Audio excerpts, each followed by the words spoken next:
नववर्षाचा पहिला दिवस गडचिरोलीसाठी विकासाची नवनवीन पहाट घेऊन आला असून विकासाच्या, सामाजिक सलोख्याच्या, शांततेच्या आणि औद्योगिकीकरणाच्या दिशेने गडचिरोलीची वाटचाल सुरू राहील असा विश्वास मुख्यमंत्री देवेंद्र फडणवीस यांनी बुधवारी व्यक्त केला। नवीन वर्षाचा पहिला दिवस मुख्यमंत्री देवेंद्र फडणवीस यांनी गडचिरोली जिल्ह्यात व्यतीत केला। त्यांच्या उपस्थितीत जहाल नक्षली ताराक्कासह 11 नक्षलवाद्यांनी शरणागती पत्करली। देशाच्या स्वातंत्र्यानंतर 77 वर्षात प्रथमच अहेरी ते गर्देवाडा अशी बस सेवेचा त्यांनी शुभारंभ केला आणि त्या बसमधून प्रवासही केला। लॉईडच्या विविध उपक्रमांचा त्यांनी शुभारंभ केला।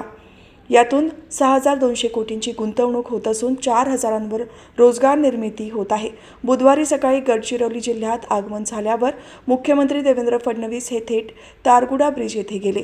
गट्टा, गर्देवाडा, वांगेतुरी मार्गे तसेच ताडगुडा पुलाचे त्यांनी लोकार्पण केले।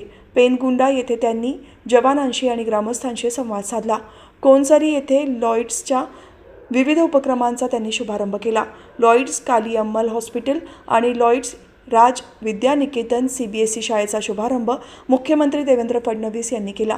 पोलिसांसाठी निवासस्थाने, जिमखाना, बालोद्यान यांचेही लोकार्पण करण्यात आले। गडचिरोलीमध्ये ग्रीन मायनिंगचाही शुभारंभ करण्यात आला।